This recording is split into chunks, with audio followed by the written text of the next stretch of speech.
You've already changed, the evidence just hasn't caught up yet, and that gap between who you've become on the inside and what your life still looks like on the outside, that gap is where most people quit. By the end of this, you'll understand why the delay exists, why it's working in your favor, and why the ones who survive it are the ones who build lives that actually last. Think about planting a seed. You water it every morning, you show up. Days pass, the soil looks exactly the same. A week goes by, nothing. Your neighbor walks past and sees dirt. Just dirt. They'd never guess that underneath the surface, roots are spreading in every direction, building a foundation strong enough to hold what's coming. You know what you planted. The ground doesn't confirm it yet. And every single day you water that soil without visible proof is a day you're being asked a question: do you trust what you started? Or do you only trust what you can see? Neville Goddard talked about this constantly. He called it the bridge of incidents. The idea is simple but brutal in practice. You change your inner state, you assume the feeling of the wish fulfilled. You live from the end, and then reality rearranges itself to match. But the rearranging takes time. Events have to shift, people have to move. Circumstances have to align. The bridge has to be built, plank by plank, and you have to walk across it before you can stand on the other side. Most people step onto that bridge, look down, see the chasm below, and sprint back to where they started. They interpret the delay as denial. They read the silence as rejection. But the silence is construction. The delay is architecture. Here's what makes this especially hard for driven people. If you have a strong work ethic, you're wired to measure progress by output, hours logged, tasks checked off, tangible results you can point to and say, "I did that." Your entire identity might be built around producing visible evidence of effort. So when you do the inner work, when you shift your assumptions, discipline your mental diet, hold a new state of being, and the outer world stays stubbornly unchanged, it feels like failure. It feels like you're doing nothing. Your hands are empty, your calendar looks the same, your bank account hasn't moved. That feeling of emptiness is the test, the real one. Florence Scovel Shinn described this period as the 11th hour, the moment right before the demonstration, right before reality shifts, where every appearance screams that nothing is working. She noticed something about the people who broke through. They held their inner posture steady precisely when the external pressure to abandon it was strongest. The ones who collapsed at the 11th hour had to start the entire cycle over. So why does the delay exist at all? Why would the universe, or consciousness, or whatever framework resonates with you, build in a gap between the inner shift and the outer proof? Because the delay is a filter. It separates those who changed their state from those who merely visited it. Anyone can feel abundant for 20 minutes during a meditation. Anyone can assume success during a visualization exercise, feel the warmth of it, taste the reality of it.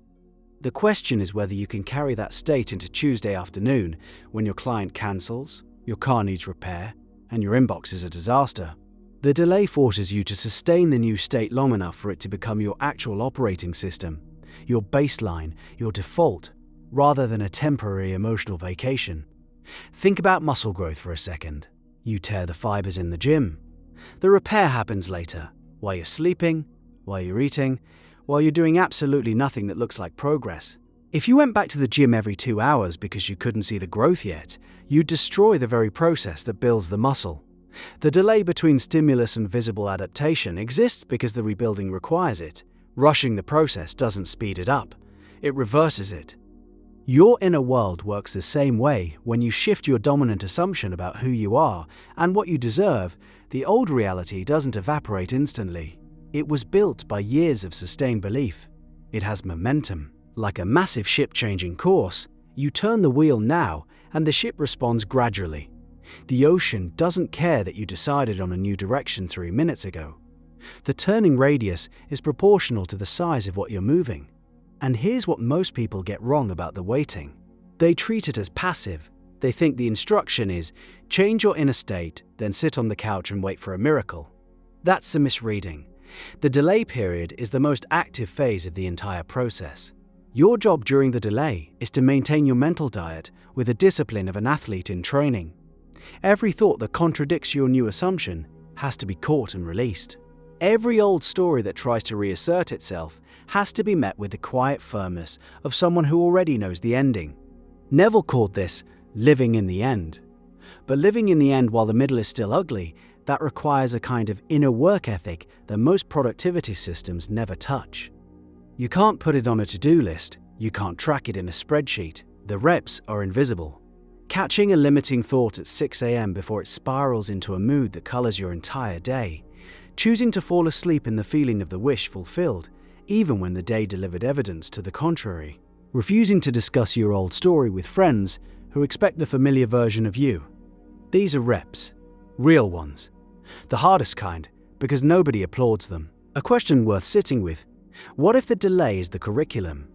What if the gap between your decision and your evidence is exactly the training ground where you develop the capacity to hold the life you're asking for? Because a version of you that received everything the moment you imagined it would have no roots, no foundation, no ability to sustain what arrived. You'd be the lottery winner who's broke in 3 years, given everything, prepared for nothing. The delay builds the vessel. It stretches your tolerance for uncertainty. It teaches you to source your certainty from within, rather than borrowing it from circumstances. And that skill, generating your own knowing independent of evidence, is the one skill that makes every future creation faster, smoother, more stable. There's a pattern among people who finally break through the delay period. They almost always describe a moment where they stopped needing the outer change.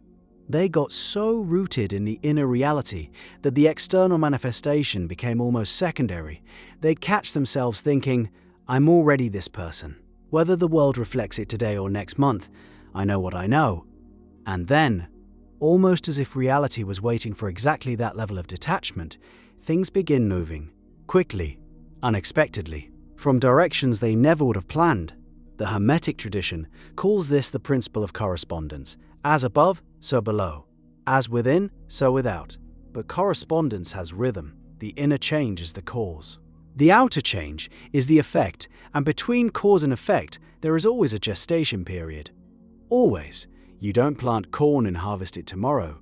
You don't conceive a child and hold them next week. Every creative act in the universe includes an interval between initiation and completion. Your consciousness is no exception. So if you're in the delay right now, if you've done the inner work and reality hasn't caught up, consider the possibility that everything is functioning exactly as designed. The gap you're standing in is the same gap every person who ever built something lasting has stood in. The same doubt, the same silence, the same temptation to interpret the absence of evidence as evidence of absence. Your work ethic got you here.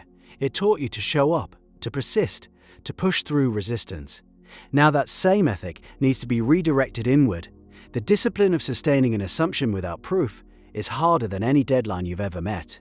And it matters more, because the external hustle builds a life that looks right. The inner discipline builds a life that feels right. And the distance between those two outcomes is the distance between exhaustion and alignment. The delay will end. It always does. The question is whether you'll still be standing in your new state when it does, or whether you'll have wandered back to the old one and started the clock over again. Every day you hold your ground, the roots go deeper. Every morning you wake up and choose the new assumption over the old evidence, you're laying another plank on that bridge. You can't see the other side yet. You can feel it. Trust the feel. The evidence is already in transit.